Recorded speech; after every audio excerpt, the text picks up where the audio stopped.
So Peter, great to have you here. Now, as Mike Capps mentioned, this is not a conversation about VR and AR. We are bridging to tomorrow, which will talk about many other things in the gaming industry. And Peter, as you may know, is a legend in the gaming business and has done so many amazing things over the past couple decades in gaming, but now has a new role at EA focused on what I was going to say is eSports, but I read an interview today that EA does not like to refer to the categories eSports, but as competitive gaming.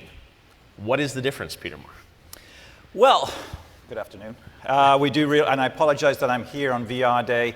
EA has earnings tomorrow, and I'm required back in Redwood Shores, but I wouldn't miss VentureBeat for the world. So, and we are cognizant of the fact we stand between you, barbecue, and beer, so we'll get this done quickly. I want everybody to think of competitive gaming as a pyramid. And we see a lot of tiers. It's an incredibly exciting space. Esports, Jeff, is what we really see at the professional level. Right. And focused on all the excitement we're seeing right now. You saw the Turner Sports numbers on E-League that came out yesterday. It really is what we see as event-based. It's a very important part of the ecosystem. Our focus, however, is making stars out of all of our players and looking at the base of the pyramid, the 60, 70 million young players who aspire to be part of esports, but the real action that we see where we can help, we can engender, we can build community, we can help build out the ecosystem is at the base of that, and we see a better term for that as competitive gaming. So it's the idea of, even if you're playing your friend, it's like you want to know who's better and then sort of rise up through the ranks. Whereas obviously the traditional esports is very high level professional players. That's correct. What they do as their job, right? Often they're salaried players that are part of teams. So EA obviously sees it as a funnel that has a lot of people at the top. But I think one big question a lot of folks have is EA, thus far, I don't know if this is fair to say or not, but I'll say it anyways. It doesn't feel like EA really has a big esport or competitive. That's fair yet, enough, right? I mean, the sports stuff obviously is huge, but I don't, you guys have done the Madden Challenge and you've been doing it for many years, but it doesn't feel like it's certainly not crossed over to the level of some of these other games. We're in a 12-step program, Jeff. We're no longer in denial. Yes. We have been what we like to call, quite frankly, some of the pioneers in esports in the FIFA Interactive World Cup when, ironically, I was the other side running Xbox, in which we kind of dragged EA to Zurich to meet FIFA, explained to FIFA what the internet was, and then figured out how we would build tournaments, massive online tournaments, as part of the Xbox 360 launch plan. But we've never scaled. And you're right, when we look at what esports, competitive gaming is today, we've got games that I think are somewhat relevant, but we don't have games yet that scale. It is very much a patient, thought-out 3-year strategy for us to bring engagement as the key to what we see in competitive gaming. And that starts at the bottom. That starts at building ladders, tournaments, matchmaking, anti-cheating, everything that we see at a platform level, and getting the right games. Our sports games, FIFA and Madden, have huge opportunities, but we've also got to build modes in those games that make them pertinent and relevant, shareability, spectator mode, building in-game ladders and tournaments. We think matchmaking is incredibly important, particularly when you think about working your way up that pyramid to finally being part of esports. So yeah, we're not in denial. We know the work we need to do, but once, as you've seen us over the last couple of decades, once we get going on something and we put our mind to it, I think we can serve competitive gaming well. So can, FIFA's a massive game globally. Can FIFA be as big as League of Legends? Well, it's a great question. On the pro side, you've got the world's biggest game, soccer. You've got the world's biggest sports video game, FIFA. You've got certainly a global reach, and whether you're a soccer fan or not, you can watch soccer and understand it. I love League of Legends. Do I really understand it? No. So you've got that accessibility. On the flip side, competitive gaming currently is a PC, free-to-play, MOBA-dominated environment, and that's great. Right. What we need to do is complement and add to that with games that have broader mass market reach, that give relevancy and credibility to competitive gaming, to people who don't even understand video games. And FIFA is the best opportunity of that, closely followed by Madden NFL as well. Right. And so the conversations we've been having over the last few months with both FIFA in Zurich and the NFL in New York is how do we work together as partners to build, again, patiently over a 3-year period, these two games to complement everything we see right now with the excitement that's surrounding competitive gaming. And that's our goal. And then a little thing called Battlefield, obviously. And then you can even squint and see a Titanfall 2 or even a Plants vs. Zombies Garden Warfare as very, very powerful esports games. But it's going to take us a little while.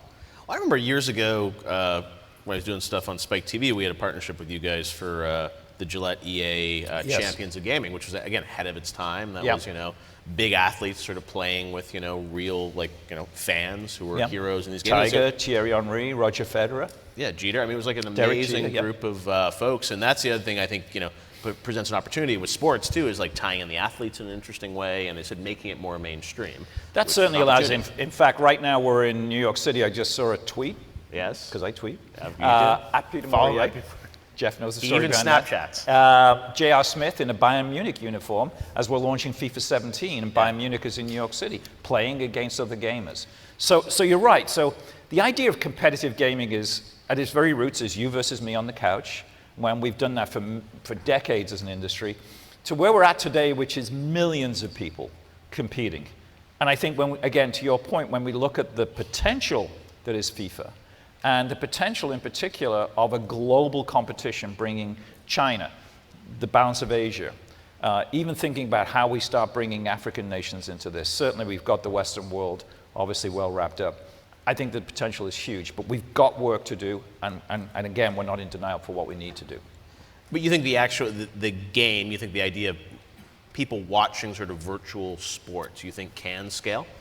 Plus and a minus with virtual sports. The plus, it's sport. Everybody understands it. It's watchable because you understand the rules of the game. You know when a goal is scored. You know it's a corner kick in the case of FIFA. You know it's a penalty, whatever. The minus is that there's a real alternative to watch. League of Legends, Dota 2, CSGO, Overwatch, there's no real alternative. It is the real thing. The challenge we face is we're actually competing with the sport itself. And so we're coming off a summer where you had the Euros in France, you had Copa America right here in the United States. And at the same time, so hundreds of millions of people are watching that. You've got to kind of nudge your way in there. It's all going to be about the calendar. And the one thing we've learned over the last 10 to 12 years is what we haven't done well is give a FIFA gamer or a Madden gamer 12 months of the year. What I think both Valve and Riot do brilliantly, and Activision Blizzard, is they're now getting into a rhythm where every weekend there's something to compete in. Then there's content, there's shoulder programming. Let's get the stories behind these players. At the very basis, you were at the Madden Challenge at EA Play, we had a big upset. Stiffmeister comes in, he beats Problem, and that was an upset, like in real sports. And with Stiffmeister, we had New Jersey kid, 28 kid to me, only been playing Madden for 3 years. And it was an emotional moment from him. And tell you a little story, he comes off to the side stage, having beaten Problem, big upset, and he's crying his eyes out. And we're about to go on stage together to present the trophy, and ESPN is doing it live on ESPN2, and he says to me, okay, I'll pull myself together. And I said, don't pull yourself together. This is just fine.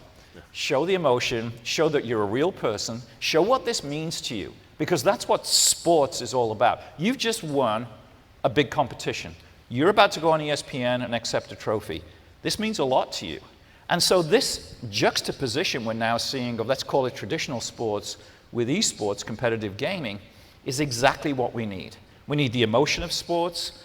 We need the relevancy of big prize money. We just announced a $1 million pool for Madden. I'll be making a FIFA announcement in Germany in a couple of weeks as regards what our competition looks like there. And all of a sudden, we're catching the attention. Turner, obviously with E-League, and they posted some big numbers yesterday. Certainly ESPN.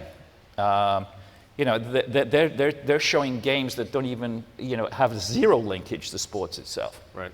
And so we as an industry have done brilliantly over the last 20 years in inserting ourselves into the conversation of broad-based entertainment. When I launched the Sega Dreamcast with my team, I always bring up the Dreamcast, it was the biggest 24 hours in entertainment history. $99 million. It's been usurped many times over since.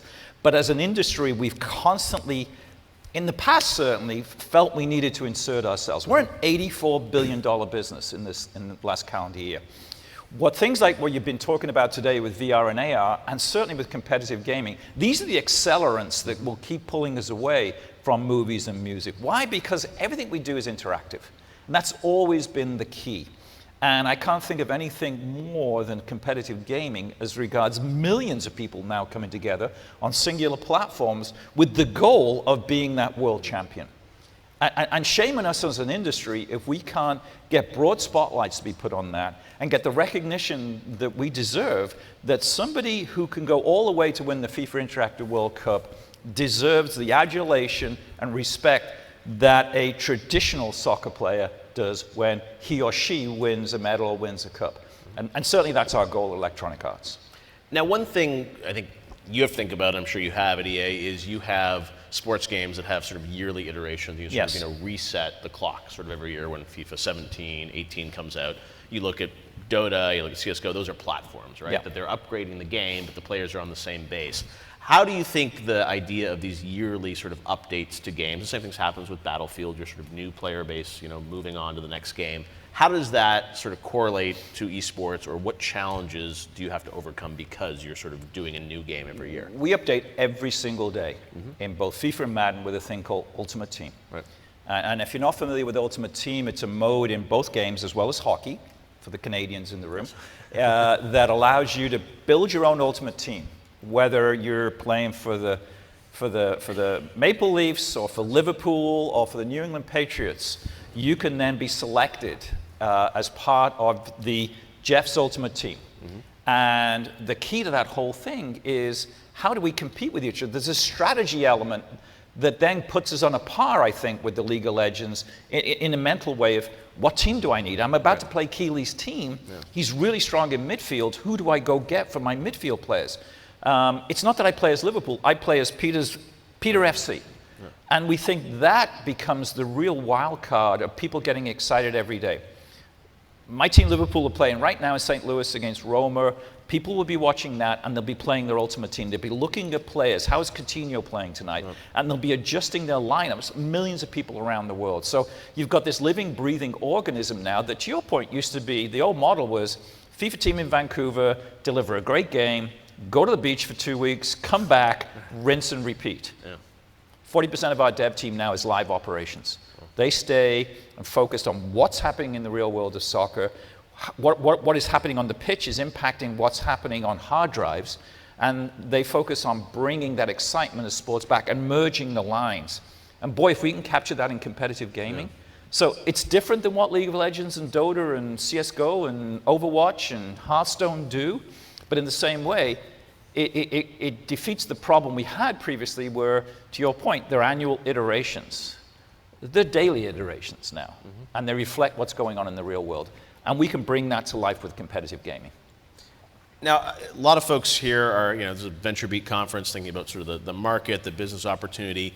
You look at esports, as you said, there's, TBS is doing leagues. You've got, you got MLG with Activision. You've got ESL. You've got all these other leagues. How does EA, how does EA look at the market? How do you work with these? Are these partners? Are these competitors? Are you going to run your own leagues and your own divisions? Look at what Riot does. They're very sort of vertically integrated with their fans. What's your approach? We see it very much with the entire ecosystem as an open platform. We've got the greatest respect for ESL, who've worked with us for a number of years now.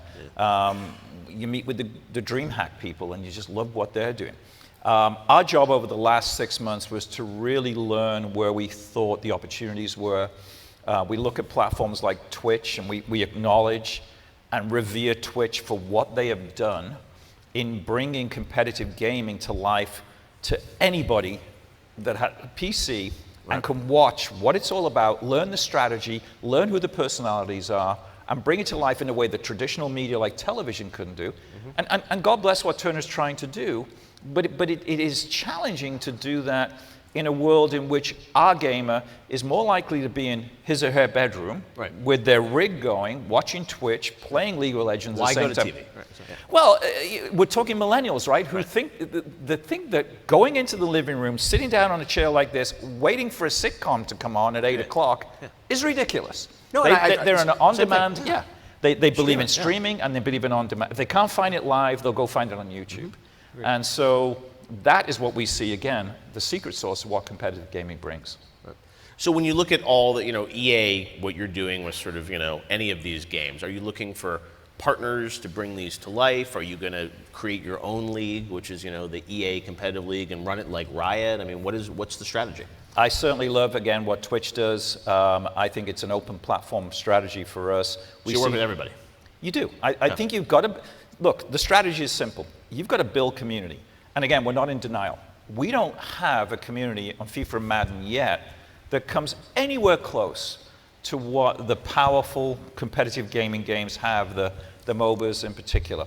And certainly, we even look with awe of what Mike Sepso and Sundance and Matt Bromberg in the old days did with MLG and built that, and obviously caught Activision's attention.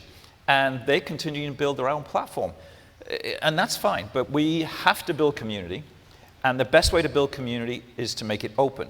What you don't want is to start shut down points of distribution that gamers are used to going to watch. They watch to participate, they want to learn, they want to look at tactics, they want to have teams, they want to go watch Evil Geniuses or Fanatics or Cloud9 play and learn from them. So it's very much an open platform strategy.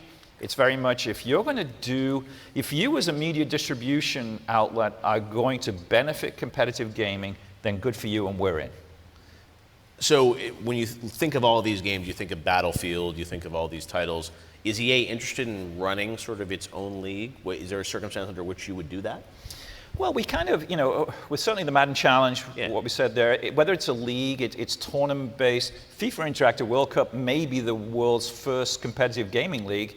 It goes back to me in 2012 years ago when I grabbed Clive Downey from EA. I said, let's go to Zurich and let's go build this thing together, and we did. And we ended up with the FIFA Interactive World Cup finals in the shadows of the Brandenburg Gate in Berlin for the 2006 Germany World Cup.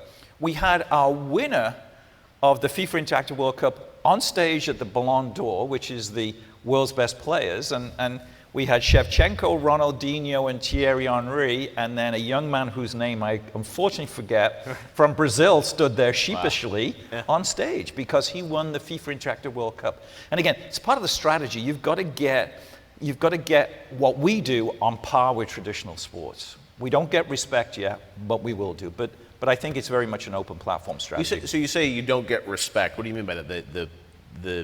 The eSports games don't get respect? The players don't get respect? I've been on enough panels in the last 2-3 months where when you use even sports, which is why I try to not use that, because that seems to be a lightning rod of discontent. And look, I love sports. I came to this country to play soccer. I still run. I still work out. I see myself as an athlete, and I get what that means.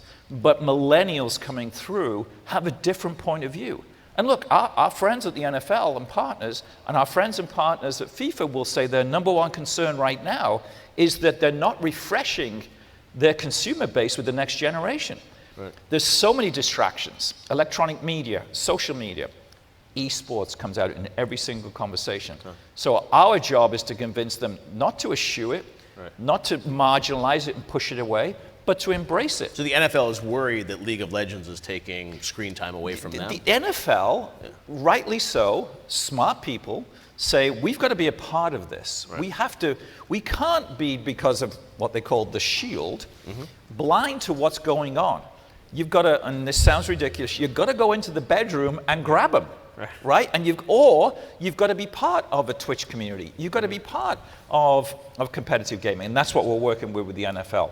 They get it, they understand it. Same with FIFA. You totally need to understand. And then the biggest issue is the big brands, right? Who have previously, for decades, relied on my kids watching television and choosing Coke versus Pepsi, McDonald's versus Burger King. And all of a sudden, they're not in the living room anymore. That chair is empty in front of the television. Yeah. So what do they have to do? They've got to go chase them. And again, I hate to use the analogy, go chase them in the bedroom, but that's typically where they are. Yeah. And what's the best platform to do that? Competitive gaming. The engagement numbers, the amount of time spent, 90 minutes to 120 minutes, if you can do it well as a non-endemic sponsor, and not feel like you're trying to insert yourself in something where you don't belong, well, first of all, they have no choice. Otherwise, they're not going to have the platforms to be able to speak to this next generation coming through. This is what we say, our Global Media Solutions Group, Dave Madden, who you know, right here in LA, every brand is saying, how do we do this, but how do we do it properly? How do we do this where we're seen as supporting rather than sponsoring? How do we see this as powered by Coca-Cola rather than sponsored by Coca-Cola? And that's the challenge. But yeah, we're seeing a tremendous amount of interest from the big brands being a part of it. But again, being a part of growing it rather than logo slapping it on. And what role do you think TV has in this? I mean, I came from spent 10 years doing television. Now I've kind of moved more to do things like the Game Awards, all digital, all online, because that's where a lot of the audience is. Right. And even the E-League, I think, good example that I think did well on Twitch. I think the TV numbers were, okay, but not great. Do you think, is TV an important part of the strategy to sort of mainstream this, or is it not needed? I think TV plays a great role in packaging it up, maybe doing the highlights. Yeah. But what TV can do really well, and we saw it, ESPN does this brilliantly, we're about to see the Olympics in Rio. Right. And what does NBC do brilliantly? They make us care. Right. Do we care about synchronized swimming? Not really. But do we care about the girl who's fought her way through from disadvantaged youth to be a swimmer, to get a college scholarship, and single mother, all of those tear-jerking stories that NBC has done brilliantly? NBC makes us care. Yeah. What we need to do is to build stories around Stiffmeister. Why do we care about him? Because he's a hardworking kid from New Jersey who spent 3 years learning Madden and practicing, and he supports his family now through video gaming, which, as you know, thousands of people do. Mm-hmm. And he's a great story. Just before we came on stage, I told you I was at the Adidas MLS Challenge on Friday night in San Jose, and the winner of that, the FIFA competition, got so excited. I met his girlfriend that night at 10:30 at night. We're just chatting. The next day, he says to me, because of the excitement of winning the championship, he proposes, she says yes. What a great story, right? But those are the things we have to package up. We've got to make people care about competitive gamers. Yeah. They can't be seen, which the perception is, nerdy, Doritos chomping, Mountain Dew guzzling, not that there's anything wrong with that, but recluses in their mom's basement, right? That's the perception the mass market has of us. We're not that. You know that competitive, I was on a panel, I've done a lot of panels, I was with Andy Miller, who owns NRG, and we were talking, he had to explain that he has down here where NRG is based, nutritionists, they have training sessions, they focus on strategy, they live in a house together, right? No different than a real traditional sports team does. So we've got to get this message out. Otherwise, we'll always be marginalized as nerdy kids who can't do real things, so they live in virtual worlds and they try and make money that way. Nothing could be further from the truth. We'll agree with that. All right, well, we're out of time. Thank you so much for hanging with us. We'll see you outside for beers and barbecue. Cheers to everyone. Thanks, everyone. Thank you, Peter. Cheers, Jeff.